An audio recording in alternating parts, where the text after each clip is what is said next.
This channel does not promote any violent, harmful, or illegal activities. All content provided by this channel is meant for an educational purpose only.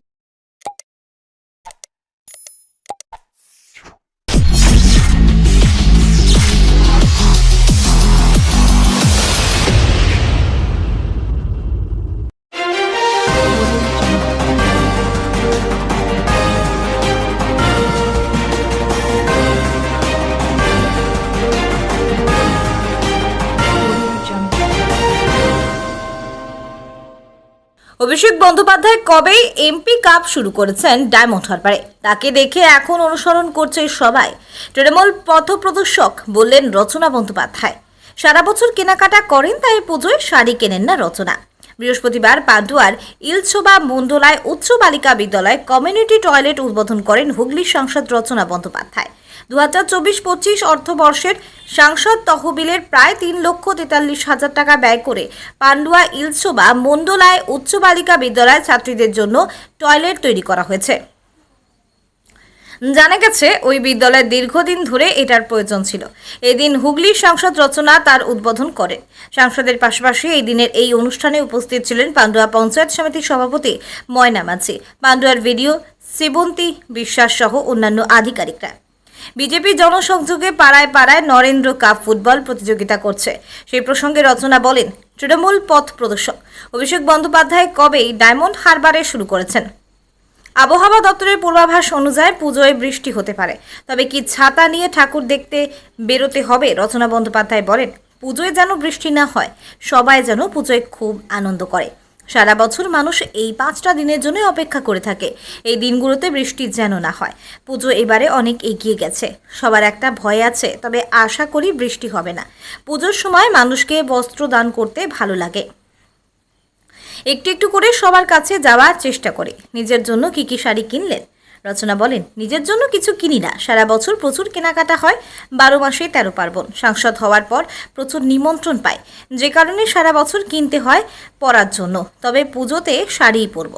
তিনি স্কুলে এসে বলেন, school জীবন সব থেকে আনন্দের, সবসময় nostalgia লাগে। স্কুল জীবন শেষ করার পর মনে হয় ওটাই সব থেকে আনন্দের জীবন। আমি অবশ্যই দুষ্টু মেয়ে ছিলাম না, ভালো। ব্যুরো রিপোর্ট, আমার কলকাতা নিউজ। আজ এই শৌচাগার উদ্বোধন করলেন, কি বলবেন? হ্যাঁ, আজকে ইলছোবা মন্ডলা হাই স্কুলে এসে পেরেছি, উচ্চ বালিকা বিদ্যালয়, এবং ওদের অনেকের ইচ্ছে ছিল একটা কমিউনিটি টয়লেটে। আমি আমার ইন্দিরাজের সাংসদ তহবিলের টাকা থেকে 3.5 লক্ষ টাকা মতন খরচা করে আমি আজকে ওদের এই টয়লেটটা তৈরি করে দিলাম।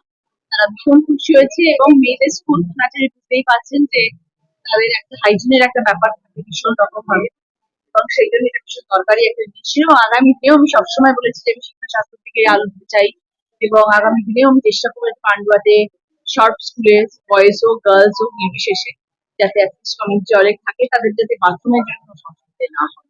যদি নেপালের মতো বাংলাতে গণ-অভ্যুত্থান হওয়া উচিত, বিজেপি নেতা এই বিস্ফোরক অভিযোগ করেছেন। বিজেপি অনেক রকম বিস্ফোরক বক্তৃতা দিতে চায়, লাইমলাইটে আসার জন্য, যাতে একটুখানি সবাই প্রেস নিজের কিছু নেয়, যাতে তাদের কথা সমাজে ছড়িয়ে পড়ে।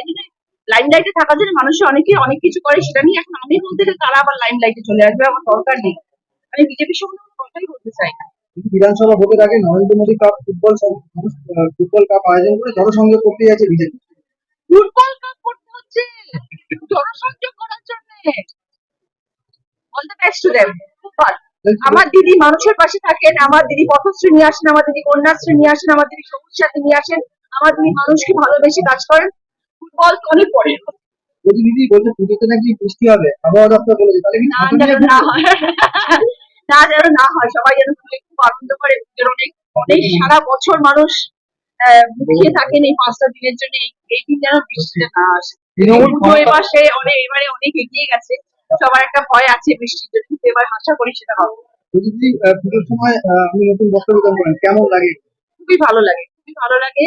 একটু একটু করে সবার কাছে যাওয়ার চেষ্টা করছি, এত মানুষ সবাইকে একত্রিত করা তো সম্ভব নয়, তাহলে লক্ষ লক্ষ মানুষ হয়ে যাবে। চেষ্টা করছি সবার কাছে একটু একটু করে পৌঁছানোর, সবাইকে একটু খুশি করতে পারি গরিব মানুষদের। বলছি দিদি, কি কি শাড়ি কিনলেন এখনো? নিজের জন্য না মানুষকে দেওয়ার জন্য? নিজের জন্য। নিজের জন্য কিচ্ছু কিনি না, কারণ সারা বছর কেনাকাটা হয়। পুজোর কেনাকাটা আমাদের সারা বছর, এখন আমাদের 12 মাসে 13 পার্বণ।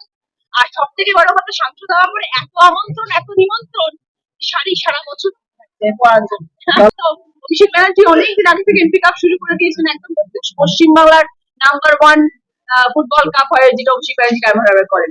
তাকে দেখে তো সবাই অনুসরণ করবেই, তৃণমূল তো পথপ্রদর্শক সবসময় এগুলো। আচ্ছা দিদি, দিদি এই যে আপনি বললেন যে পুজোর তাহলে কি শাড়ি টাড়ি থাকবে, যে কি করে বেরোচ্ছে? হ্যাঁ, শাড়ি তো পরবোই, সবসময় শাড়ি পরবো। এখানে পান্ডুয়াতেও আসবো, আমার সব কনস্টিটিউয়েন্সিতে যাবো, ঠাকুরের কাছে যাবো, উদ্বোধন করবো। দেখা যাক, কনসার্ট আবার দেখা হবে, মানুষের সাথে আবার দেখা হবে, সবাইকে অনেক অনেক শুভেচ্ছা। এখন কি পোড়ামাটির গহনা না পোড়ামাটির, আপনি কোন গহনাটা পড়তে? সব রকমই পোড়ামাটিও পড়া যায়, বাঁকুড়া শিল্প, আমাদের পশ্চিমবাংলার শিল্প, সারা পৃথিবীর বিখ্যাত শিল্প, টেরাকোটার জিনিসও পড়া উচিত সবাই। তবেই তো মানুষের পাশে থাকা যাবে, তারা যারা শিল্পীরা এত কষ্ট করে জিনিসগুলো বানাচ্ছে, আমরা তাদের পাশে না থাকলে তাদের জিনিসপত্রকে, সেটাও পড়া হয়, প্লাস সোনার গয়নাও পড়া হয়, সব মিলিয়ে। আজকে আপনি স্কুলে এলেন, কোথাও কি আপনার মনে হলো যে আমরা সেই পুরোনো দিনের কোনো স্মৃতি কি মনে হলো? সবসময় মনে হয় গো, স্কুল লাইফটা সব থেকে আনন্দের, সব থেকে মেমোরেবল। মানে নস্টালজিয়া লাগে সবসময় যে স্কুল লাইফটা হচ্ছে জীবনে, তখন হয়তো মনে হয় কবে ছেলে বড় হবো, স্কুল বোর্ড থেকে বেরোবো, মা আর পড়াশোনার কথা বলবে না। অ্যাকচুয়ালি বেরোনোর পরে মনে হয় ওটাই হচ্ছে সব থেকে ভালো জীবন, ওটাই সব থেকে আনন্দ। দুষ্টুমি করতেন স্কুলে? না, আমি ঘরে দুষ্টুমি ছিলাম, ভালো মেয়ে ছিলাম।